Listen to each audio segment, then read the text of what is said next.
할렐루야. 굿TV 세상을 보는 창 오색 오감을 시청하시는 시청자 여러분, 저는 부천 국종교회 위임 목사 허병주입니다. 평신도가 더 쉬운 이단 분별법 두 번째 강좌, 흔들리거나 틀그리지 말라입니다. 인생이 세상을 살아가기 위해서는 똑바로 서서 똑바로 걷고 똑바로 사고하고 하나님을 믿는 믿음도 똑바로 서 있어야 합니다. 자세가 똑바르지 않은 상태에서는 무슨 일을 오래 지속할 수 없기 때문에 어떤 좋은 일도 성취할 수가 없습니다. 특히 사이비 이단 분별에 관해서는 예수님을 믿는 믿음이 똑바로 서 있어야 할 수 있는 것입니다. 성경 말씀에 보면 흔들리고 비틀거리는 사람들의 말로를 볼 수가 있습니다. 성경에서 흔들리고 비틀거리는 사람들의 예를 한번 들어보겠습니다. 첫 번째로 세례 요한입니다. 성경에서 믿음이 가장 많이 흔들리고 비틀거린 사람 중에 한 명은 세례 요한입니다. 그런 예수님께서 마태복음 11장 11절에서 내가 진실로 너에게 말하노니 여자가 낳은 자 중에 세례 요한보다 큰 이가 일어남이 없도다. 그러나 천국에서는 극히 작은 자라도 그보다 크니라 라고 예수님께서 말씀하시면서 세례 요한의 흔들리고 비틀거림을 믿음을 보시면서 천국에서 가장 작은 자라고 엄히 징계하신 말씀을 볼 수 있습니다. 시청자 여러분, 우리가 예수님을 믿는 믿음은 흔들거리거나 비틀거려서는 천국을 가기 어려울 뿐만 아니라 사이비 이단에 현혹되거나 미혹의 영에 미혹되어 지옥으로 갈 확률이 굉장히 높습니다. 그렇다면 세례 요한의 예수님을 향한 믿음이 흔들거리고 비틀거리는 장면을 보면서 우리의 신앙을 든든히 해야 하겠습니다. 파스칼은 인간은 생각하는 갈대다라는 유명한 말을 남겼습니다. 여호와 하나님의 피조물 중에서 유일하게 인간은 생각할 수 있는 인격체이지만 바람에 흔들리는 갈대처럼 계속 변하고 배신한다는 의미를 내포하는 금원 중에 하나이죠. 그러나 저는 그것에 더하여 허병주 박사의 인간은 생각하는 촛불이다 라고 말을 하고 싶습니다. 갈대는 우리가 육안으로 피부로 바람이 불 때를 느낄 때 갈대는 흔들리지만 촛불은 바람이 불지 않는다고 생각할 때 촛불의 작은 불꽃들은 한시도 쉬지 않고 흔들리는 모습을 볼 수 있습니다. 성도들의 믿음의 모습은 촛불처럼 계속 흔들리고 있습니다. 요한복음 1장 26절에서 27절의 말씀에 보면 요한이 대답하되 나는 물로 세례를 베풀거니와 너희 가운데 너희가 알지 못하는 한 사람이 있으니 곧 내 뒤에 오시는 그이라. 나는 그의 신발끈을 풀기도 감당하지 못하겠노라 하더라. 이 말씀에서 세례 요한은 자신은 예수님에 대하여 신들매도 감당할 수 없는 예수 그리스도는 구세주이심을 신앙 고백하는 믿음의 소유자였습니다.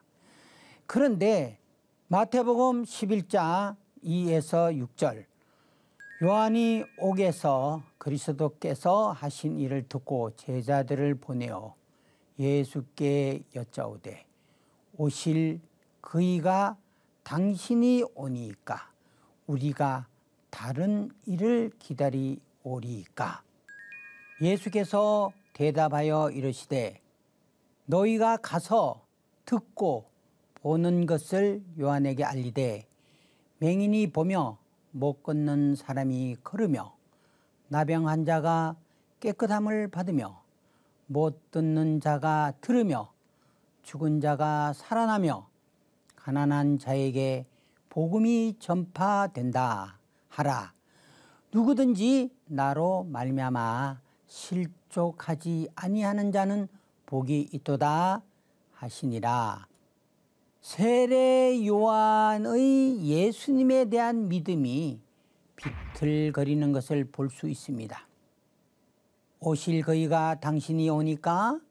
그리고 세례 요한은 자신의 머리가 결국 잘려져서 소반 위에 얹어지는 최후의 비틀거림을 우리는 볼 수가 있습니다. 두 번째 비틀거린 사람이 있습니다. 가룟 유다입니다. 여러분 잘 아시는 가룟 유다죠. 예수님을 팔았죠. 가룟 유다는 예수님과 12제자의 선교 여행에서 재정을 담당했던 제자였습니다. 재정을 담당하였다는 것은 예수님께서 신뢰하는 제자이어야 재정을 담당할 수 있는 직분을 가질 수가 있는 것입니다. 그런데 예수님께서는 그 제자를 믿었지만 가룟 유다는 예수님을 팔았고 결국 예수님은 십자가에서 죽으셨고 가룟 유다는 목을 메어 죽었고 그의 배는 터져 죽은 사실을 우리는 잘 알고 있습니다. 예수님을 향한 믿음이 흔들리고 비틀거리는 모습을 볼 수 있습니다. 세 번째 사람입니다. 베드로입니다. 베드로는 12제자 중에서 맏형이고 예수님께서 그를 지극히 사랑했던 믿음직한 제자였습니다. 그는 죽을지언정 나는 주님을 배신하지 않겠다 공언하였지만 예수님의 말씀대로 닭 울기 전 3번 주님을 모른다고 단언했고 심지어는 예수님을 저주까지 하였던 것을 볼 수 있습니다. 베드로처럼 우리의 믿음은 흔들리고 비틀거립니다. 성경에서 흔들리고 비틀거리지 말아야 할 신앙 몇 가지가 있습니다. 로마서 3장 10절 말씀에 보면 의인은 없나니 하나도 없다. 의인은 오직 믿음으로만 살리라. 로마서 10장 17절 말씀에도 중요한 말씀이 있습니다. 믿음은 들음에서 나며 들음은 그리스도의 말씀으로 말미암았느니라. 백문이 불여일견이라는 고사성어가 있습니다. 중국 전한시대에 선제 황제가 중국을 다스릴 때입니다. 서쪽 오랑캐 강족이 금성군을 자주 침범하여 백성들의 원성이 황제에게 자주 올라왔습니다. 그래서 신하에게 황제가 의논을 하였습니다. 충신들은 조충국 장군을 추천하였죠. 황제는 조충국 장군에게 금성군에 침범하는 오랑캐들을 무찌르는 방법을 물어보았습니다. 그러자 조충국 장군은 100번 듣는 것보다 한 번 보는 것이 문제 해결에 도움이 된다라는 진언을 하여 황제의 허락을 득하고 76세의 노 장군은 금성군을 방문하여 현실을 파악한 후 황제에게 돌아와 보고하였습니다. 서쪽 오랑캐들은 수시로 침범하여 오고 나라의 군대는 금성군과 지리적으로 멀리 떨어져 있으므로 오랑캐를 무찌르는 데는 한계가 있습니다.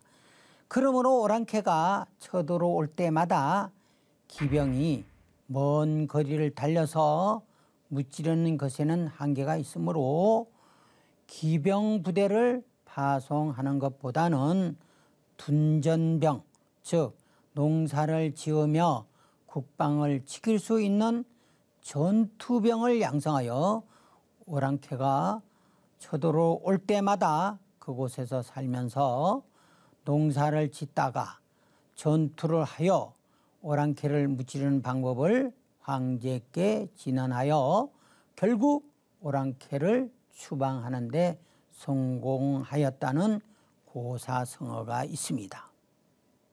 그래서 모든 세상사에 백문이 불여일견이다 라는 진리로 굳어버린 것을 우리는 알 수 있습니다. 그런데 성경은 그 반대입니다. 오직 구원은 믿음으로만 구원을 받는다고 말씀하고 있습니다.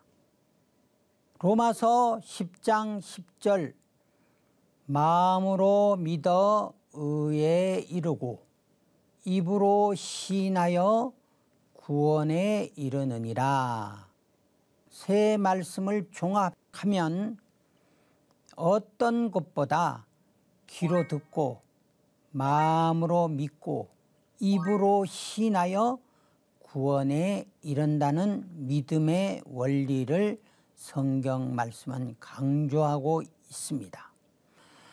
요한복음 20장 27절에서 29절 말씀에 보면 도마에게 이르시되 내 손가락을 이리 내밀어 내 손을 보고 내 손을 내밀어 내 옆구리에 넣어보라. 그리하여 믿음 없는 자가 되지 말고 믿음 있는 자가 되라. 도마가 대답하여 이르되 나의 주님이시오 나의 하나님이시니이다. 예수께서 이르시되 너는 나를 본고로 믿느냐? 보지 못하고 믿는 자들은 복되도다 하시니라. 예수님께서 부활하시고 제자들에게 나타나셔서 부활하신 모습을 제자들에게 확실히 보이셨습니다. 근데 그때는 도마가 그 자리에 없었습니다. 도마가 제자들에게 예수님께서 살아나셨다는 말을 듣고 도마가 나는 예수를 만나서 못자국에 손가락을 집어넣어 보기 전에는 옆구리의 창자국 속에 내 손을 넣어보기 전에는 믿지 못했겠다라고 했습니다. 그 후 예수님께서 나타나셔서 위의 말씀을 하셨습니다. 도마에게 하신 예수님의 말씀, 너는 나를 본고로 믿느냐? 보지 못하고 믿는 자들은 복되도다 라고 하셨습니다. 기독교는 믿음의 종교입니다. 기독교 원리의 믿음과 행함과 영혼과 육체에 관한 교리로서 이 교리를 정확하게 이해하여야 됩니다. 1517년 10월 31일 종교개혁자 독일 비텐베르크 대학교 교수였던 마르틴 루터는 교황청에 대항하여 로마 교황청의 면죄부 판매에 대한 95개 조의 항의문을 비텐베르크 교회의 정문에 붙이고 종교개혁을 시작하였습니다. 루터는 하박국 2장 4절에 의인은 그 믿음으로 말미암아 살리라 하는 성경 말씀으로 종교개혁을 시작하여 개신교회인 프로테스탄트 교회가 설립되고 종교개혁이 이루어지게 된 것입니다. 그 후 칼빈에 이르러서 종교개혁이 완성되었습니다.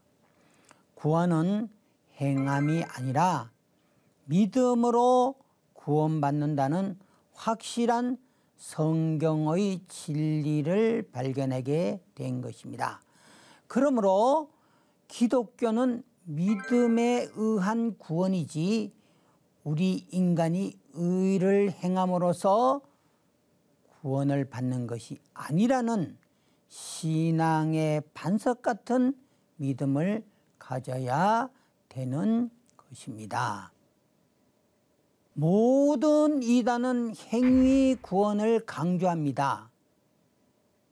이신득구와 이행득구라는 신학적 용어를 이해하여야 합니다. 기독교의 흔들리지 말아야 할 핵심 근본 교리 중에 교리가 신학적 용어로서 이신득구, 즉 예수님을 믿음으로 구원을 받는다는 것입니다. 그리고 이행득구는 잘못된 구원관입니다. 즉 우리가 의로운 행위를 행함으로 천국을 간다는 것은 잘못된 구원관입니다. 왜냐하면 우리는 죄를 안 지을 수 없는, 할 수 없는 죄인이기 때문에 하나님 앞에 의인은 아무도 없는 것입니다. 그런데 모든 이단들은 의로운 행함이나 육체적 어떤 표식을 구원의 도구로 삼으면서 헌금이나 육체 노동이나 성상납을 요구합니다. 구원은 육체의 구원이 아니라 영혼의 구원입니다. 선행을 해야 구원을 받는다고 강조하는 사람이나 단체는 100% 이단입니다. 다시 말하면 선행을 하는 그 자체가 육체를 통해서 선행을 하므로 육체를 통한 죄를 짓지 말라고 죄의식을 극도로 강조하면서 죄의 노예를 만드는 것이 이단의 생리입니다. 내 죄가 육체 속에 있다고 강조하면서 죄를 육체 속에서 뽑아내야 되고 머리카락 같은 솔 속에 죄가 있다.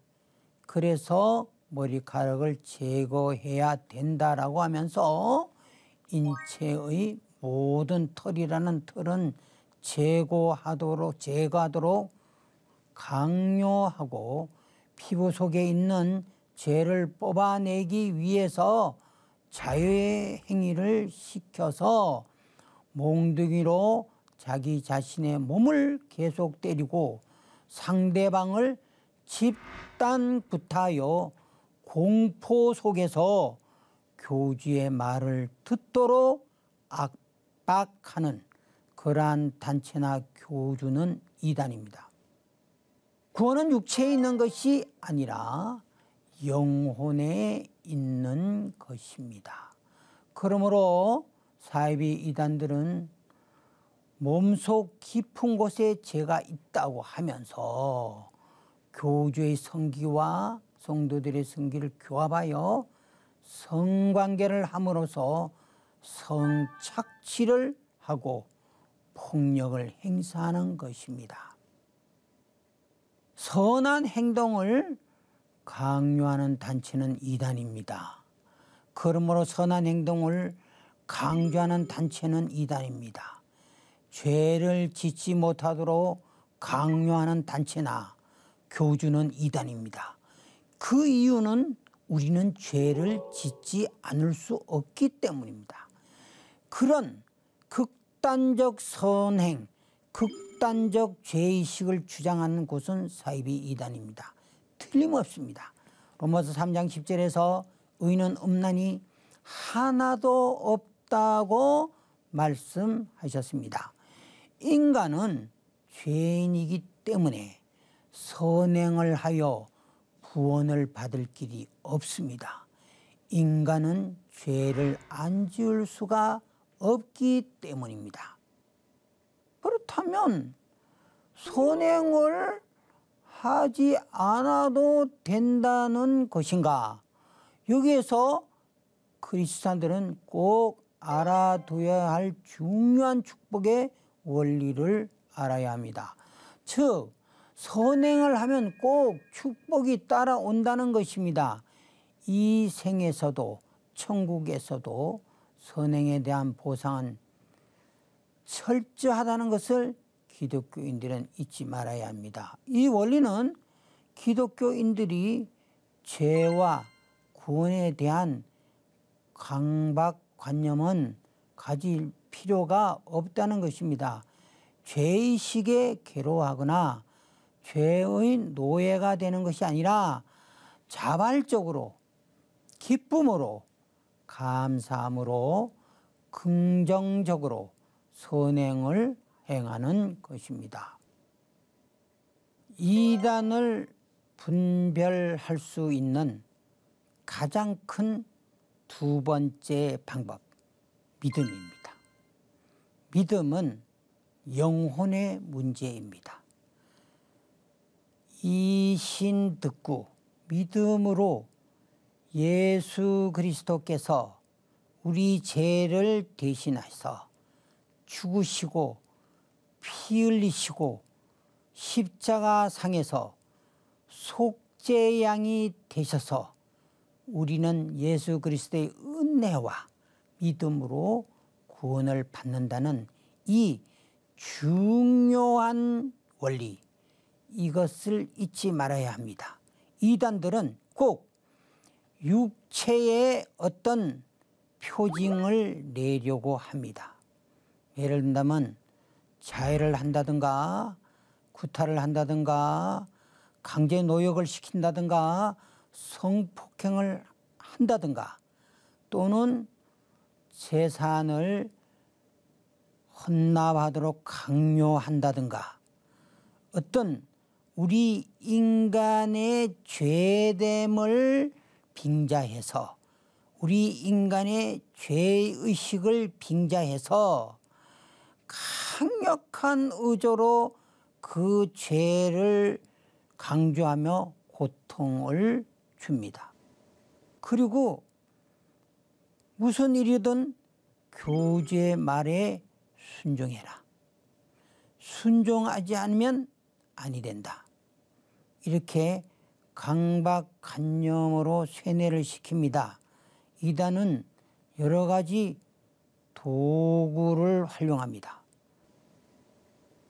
자기 자신을 맹종하는 사람으로 하여금 그들을 협박하고 어떤 조직체를 통해서 그들을 압박하고 너희는 범죄자이니 맞아도 싸고 그리고 강제 노역을 해도 싸고 성상납을 해도 너희는 무조건 순종해야 돼. 믿음은 중요하지 않아. 보이지 않잖아. 이렇게 강조하는 것은 분명 이단입니다. 그래서 자녀들이 이단에 빠지게 되면요, 헤어나올 수가 없어요. 이단들은 어떤 육체적으로 가해하기 때문입니다.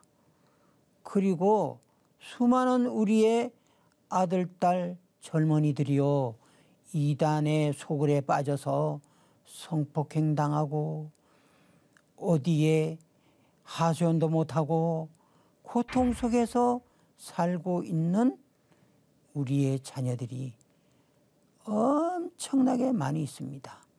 이제는 우리가 이단을 분별하여서 나의 자녀 또 나까지도 그런 것에 빠지지 않도록 함께 기도하고 예방해야 될 것입니다. 이상입니다. 하나님의 말씀으로 세상을 이해하고 바라보는 마음의 창이 여러분 안에 열리기를 소망하며 이 시간 마치겠습니다. 감사합니다.